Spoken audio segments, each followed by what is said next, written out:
If you're thinking about moving and you want to learn about what everyday life is going to be like in your new town, this is the place for you. On Open House, we sit down with local, top producing real estate agents to help you find the best places to live in DC, Maryland, and Virginia. So if you don't want buyer's remorse and you want to find your dream town, we are here for you. So go ahead and book a free call with us and we'll help guide you to the area that is right for you.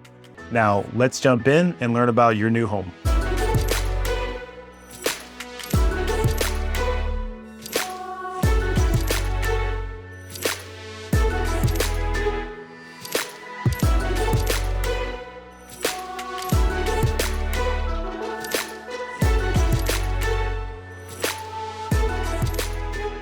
Hi, this is Mike with Open House Media, and if you're ready to take a deep dive into what it's like to live, work, and play in Lynchburg, Virginia, then you found the right video. Because I have Matt Barrett with me, and he's a licensed real estate agent who knows all the ins and outs of the area and is ready to help us see Lynchburg from a local's perspective.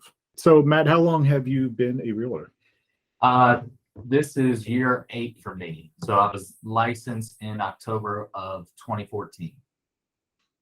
Gotcha. And how long have you lived in Lynchburg? Whole life. We moved here when I was 4 from about 30 minutes away. So basically been in the area. I think that classifies as whole life. Whole life, 31 years. What made you get into real estate? You know, I was just kind of trying to figure my way through life as far as what I wanted to do for a career. You know, I have a long history of family in sales. My dad, grandfather, some others. And I was working in the restaurant industry, going into management for that. And I had a couple friends that I knew that had gotten into real estate, been in it for a little while, had done well, and, you know, just kind of got together with them and thought it was worth, you know, jumping out there and giving it a go. And it's been great. Is there a more likely progression than the restaurant industry to real estate? I don't think there is one.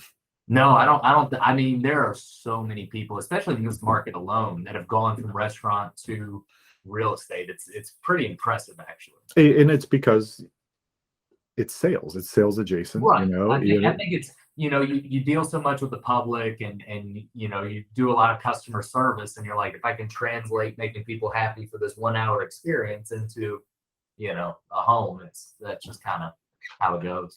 Yeah, it's like such a logical progression to make. So when it comes to Lynchburg, what are we talking about size-wise? Are we looking at, you know, city, a little more suburban or rural? It is a mixture of really everything. I mean, if you're talking about Lynchburg city itself, it's definitely a city with some suburbs in it. It's about a rough population, about 81,000 people. But if you take the greater Lynchburg area into consideration, it's the 5th largest in the state. It's about 6 counties, I believe, around Lynchburg, and that population comes out to about 260-ish thousand people. So, and you know, you could be in the city in Lynchburg and drive 10, 15 minutes down the highway, and you're surrounded by farmland and country and homes on acreage. So it's got a good mixture of everything. Which for anyone moving to the area feels like a really good setup because you have the options there. You know, if you want to live in city, sure, we got you. If you want to have that, like, I don't really have to see my neighbors that much approach, that's also right available to you. Right, exactly. Yeah. And I'm assuming that Lynchburg is growing at a pretty good clip. Oh yeah, it really has, and you know, it's. I mean, since I can remember as a kid, there's just been so much, and a lot of that has to do with Liberty University, one of the largest, you know, colleges in the country as far as total enrollment, and they grow and grow year by year, and that just brings they're the biggest employer in our area, and that just brings more and more people to this area. So it's helped Lynchburg really grow quickly. So it's kind of interesting to have a college as the biggest employer in the area. Yeah, it's massive. I mean, I think between its on-campus population and its online, which I think its online is the largest in the world, it's well over 100,000 students total. So I guess it takes a lot of people to manage all that. And that's It's also kind of a good thing when you think about it, because you have like, oh, there's this many people enrolled, like they've got to be doing something right. Right. Yeah. It gives you a little more faith when you're choosing a school to go like, oh no, like it's this densely populated, it must be pretty solid. Yeah. I agree. When it comes to other businesses and industries in the area, is there anything like large or specific? It's a wide variety of, there's a lot of engineering. We have government contracted engineering firms, like nuclear engineering, and a few other of different varieties. We have a pretty large hospital system. I think, Lynchburg General, Virginia Baptist, the few hospitals we have here are big employers. And then just a lot, some hospitality that's been growing. And yeah, I mean, there's a lot of variety here to work in for sure. Is there people commuting to other areas around Lynchburg, or is it kind of generalized in the area? It's kind of generalized in the area. I mean, so we're a little over an hour away from Charlottesville, an hour away from Roanoke, Virginia. Those are two of the other, more known ones. But for the most part, people that live in our general vicinity work here. I mean, now in the outskirts of our area, closer to those areas, you may have people that live, in our greater metropolitan that commute to Roanoke or Charlottesville or somewhere like that. But for the most part, I think most of the density works here in the area. And you're also, you're probably not crazy far from Richmond as well, right? Right, just at 2 hours. Yeah. Yeah. And I've always found that to be a good thing, because I kind of like living city adjacent. Right. It's like I like to have the availability of all the things I'd like to do while being able to kind of return home to a quieter area. Yeah, it makes it great for a quick weekend getaway or go do something fun and then turn around and come back. Yeah, it's like I don't have to worry about staying all night. We can go to the city, we can have a good time, and then it's not an insane drive to get home and sleep in your own bed, which is always nice. Yeah. Another thing I know that the people moving to areas, and we kind of briefly talked about this. So obviously we have the larger schools. What about your high schools and stuff like that? So we got a large variety of, so in the city, we have two high schools. We have EC Glass and Heritage High Schools. As far as where they rank, they usually rank pretty well among high schools for academics. Then we have a lot of high schools in the counties, all within 30 minutes of Lynchburg. I think we have about 7 or 8 high schools, at least. And so they all do really well, pretty good at sports, for the most part. So yeah, and we have some private schools, as well. Most of which, a lot of which are like religious private schools and things. Mm-hmm. And charter schools and stuff like that. Yeah. Mm-hmm. Gotcha. And that's good, because I know that as you kind of get older, that becomes, and you have kids and stuff, that becomes something that's going to just infinitely more important when you look at where your kid is attending school. Right. Yep. And so you want to feel comfortable that you're getting your bang for your buck in that department, because a lot of people choose where they live based on those type of things. Yeah, definitely. When it comes to the social side of things, what is there to do in the area? So we're really close to a lot of breweries, wineries, even some distilleries. Mm-hmm.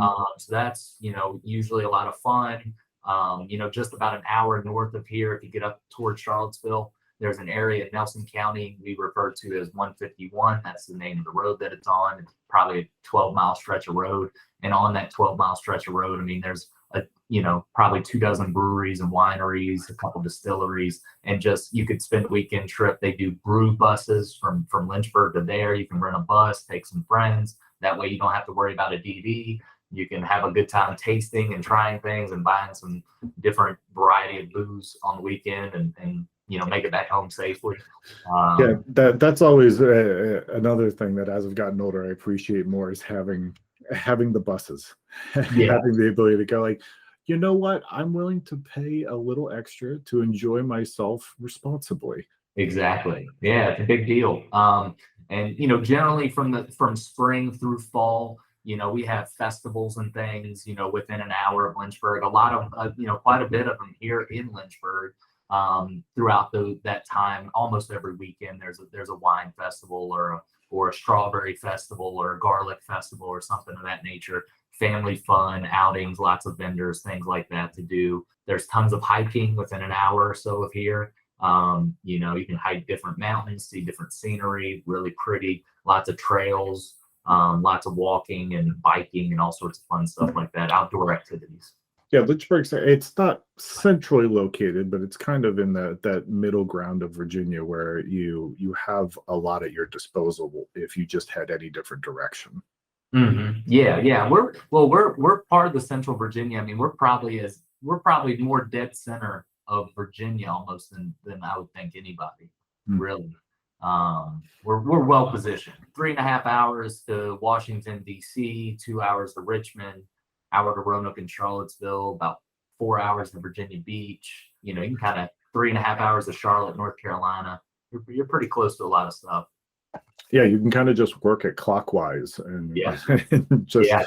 traverse city to city at any given point. That's an easy way to keep track of where you've been and what you've done. You just kind of rotate around and then. Definitely. Restaurant industry, food, bars, and stuff like that. I know we said there's a decent amount of wineries and breweries. I'm assuming the rest of the industry is kind of growing as well.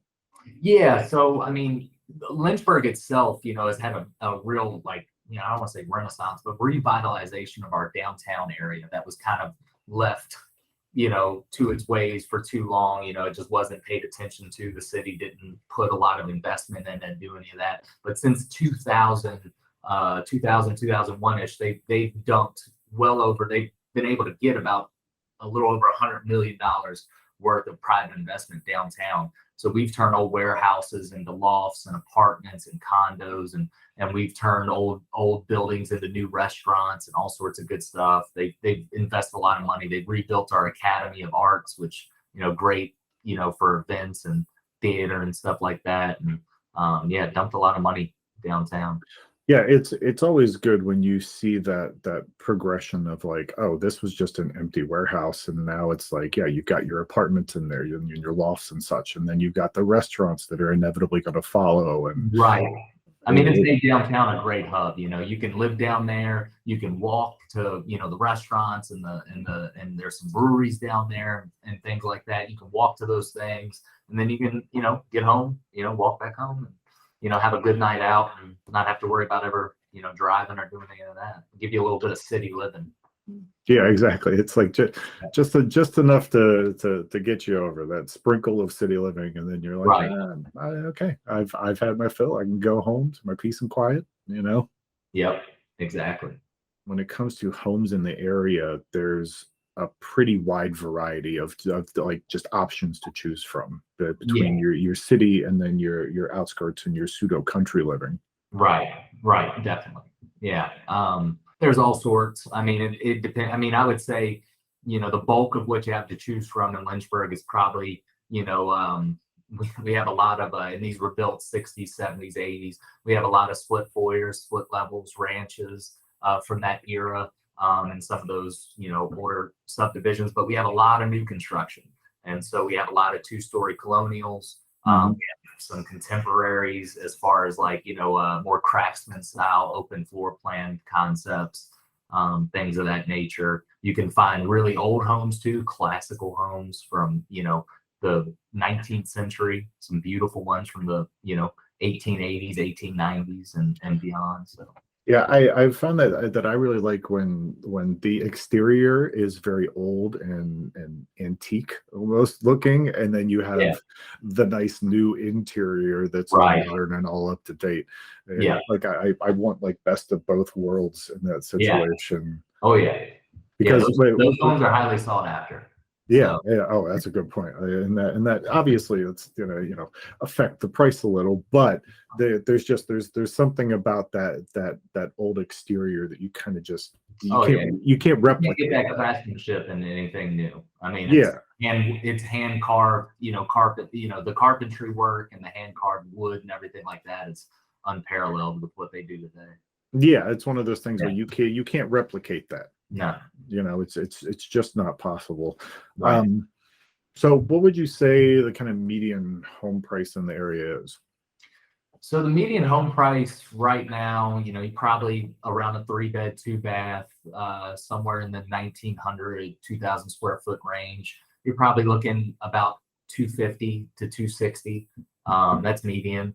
And again, we have homes that go from 100,000 all the way up to 1.2 mil, 1.5 mil. But for the most part, if you're in that 200,000 to 300,000 price range, you can get a pretty nice house. And And that's to me, that's very reasonable.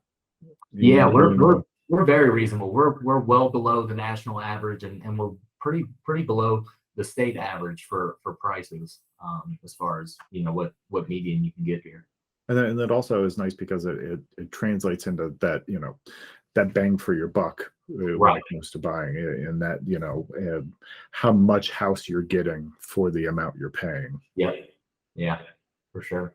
Because as you get closer to those surrounding cities, you're going to see things start to creep up, and then suddenly it's a much higher bracket that you're looking at. Right. Yeah. And anytime you can get that type of home for 250K, 300,000, like that's fantastic. Yeah, and it's great. It's great. We attract a lot of people, especially from the north, for those very reasons. And property taxes here are very low and very reasonable. So we get Northerners, their kids go to Liberty and they come down to visit. They fall in love with the pace of life. They fall in love with the scenery and the mountains, the green grass, and then they look at a few homes. Let's get a vacation home or something, and they look around. You tell them the property tax, and they say, "Is that for the month, for the quarter?" No, that's for the year. And they just mind is blown. That falls firmly into the category of things you don't realize are important until you suddenly do. Yeah, right. Exactly. Because I know younger me wouldn't have said anything, wouldn't have batted an eye at like, oh, property tax, like what is that? But older me suddenly goes, wow, wow, that's Makes a difference. It really does, and it's another thing that cycles into the bang for your buck for what you're paying and getting. Right. Yep. So if you could give a piece of advice to someone potentially looking at Lynchburg as a place of residence, what would that be? Visit the area, check it out.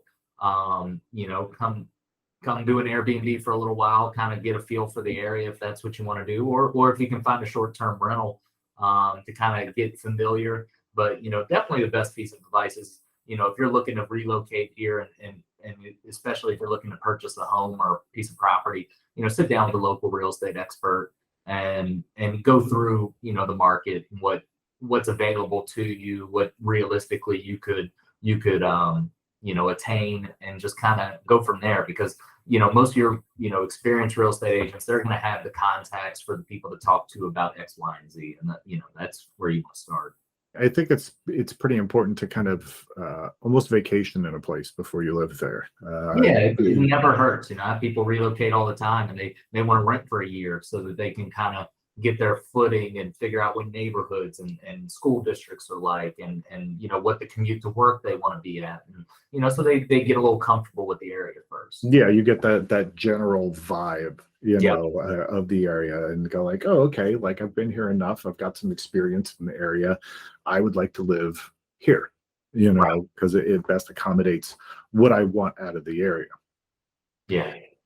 Excellent. All right. Well, I'd like to thank you for being here today and answering these questions to kind of give us a feel of what Lynchburg is all about, what it's like to live there. If you're interested in moving to Lynchburg, then please see our contact information below the video and ask for Matt Barrett, and we'll arrange for him to give you a call, set something up, see what he's got available in the area, and hopefully make your transition into the Lynchburg area smooth as can be. So thank you so much for being here. Yeah, really appreciate it, Mike. It was a pleasure.